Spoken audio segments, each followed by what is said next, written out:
मोहम्मद रफ़ी साहब का जन्म 24 दिसंबर 1924 को हुआ था और उनके जन्मदिन पर आज मैं आपको एक ऐसा अनसुना किस्सा सुनाने जा रहा हूं जिसे आपने शायद ही पहले कभी सुना होगा।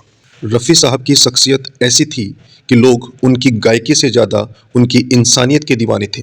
रफ़ी साहब का शुरू में तो कोई मुकाबला था ही नहीं, पर साथ-साथ वो दिल के भी बादशाह थे। आज उनके जन्मदिन के मौके पर मैं आपके साथ एक बेहतरीन किस्सा साझा करने जा रहा हूं।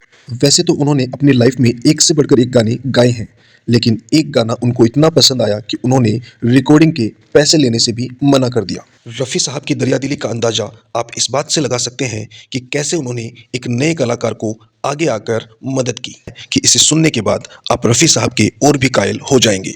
बात है साल 1974 की, जब बॉलीवुड में बड़े बड़े सितारे अपनी धाक जमा रहे थे और इसी बीच सन 1974 में एक फिल्म रिलीज हुई थी जिसका नाम था ठोकर। फिल्म का नाम भले ही हमें याद ना हो, लेकिन इस फिल्म का एक गाना आज भी हमारे जहन में है और वो गाना था ये। आँखों में बसा कर कोई इकरार कर। इस फिल्म से जुड़ा एक बहुत ही मजेदार किस्सा मैं आपके सामने साझा करने जा रहा हूँ। इस फिल्म के डायरेक्टर थे दिलीप बोस।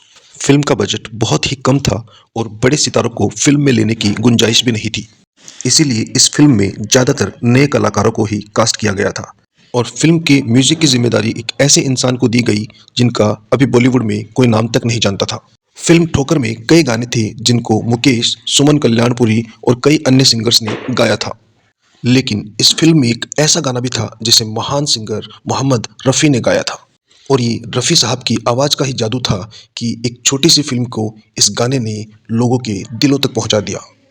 शुरुआत में गीतकार श्यामजी घनश्याम जी इस गाने को गीतकार मुकेश की आवाज़ में रिकॉर्ड करवाना चाहते थे, लेकिन बाद में उन्हें लगा कि इस गाने के साथ मोहम्मद रफ़ी के अलावा कोई और न्याय नहीं कर सकता। लेकिन ऐसा करने में एक समस्या आ रही थी। उन्हें लगा कि मोहम्मद रफ़ी साहब तो हर एक गाने के लिए बहुत ज़्यादा पैसा चार्ज करते हैं और इस फिल्म में बजट पहले से ही कम था। गीतकार श्यामजी घनश्याम जी ने जब इस बात को लेकर फिल्म के प्रोड्यूसर से बात की तो उन्होंने कहा, श्याम जी आप भी कैसी बात करते हैं, रफ़ी साहब हमारी इस फिल्म में भला कैसे गा सकते हैं, इतना तो हमारा बजट ही नहीं है।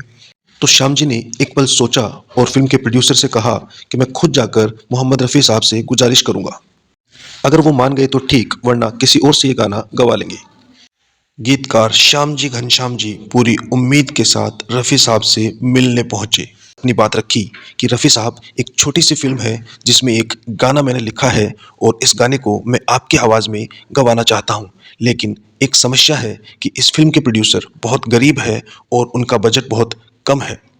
तो रफ़ी साहब की दरियादिली देखिए कि उन्होंने मुस्कुराते हुए कहा कि आप पहले गाना सुनाइए, आगे की बात हम बाद में करेंगे।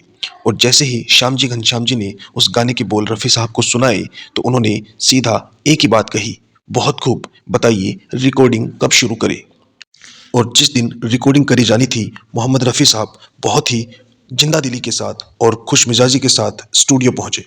स्टूडियो पहुंचकर उन्होंने पूरे जोश के साथ गाना रिकॉर्ड किया और पूरा गाना रिकॉर्ड होने के बाद जब फीस देने की बारी आई तो उन्होंने मुस्कुराकर धीरे से संगीतकार श्यामजी घनश्याम जी को कहा कि मैं इस रिकॉर्डिंग के पैसे नहीं लूँगा। और रफ़ी साहब ने श्यामजी घनश्याम जी की तारीफ़ करते हुए कहा कि वाकई में तुमने बहुत ही बढ़िया गाना लिखा है और आगे भी कभी मेरी ज़रूरत हो तो ज़रूर बताना।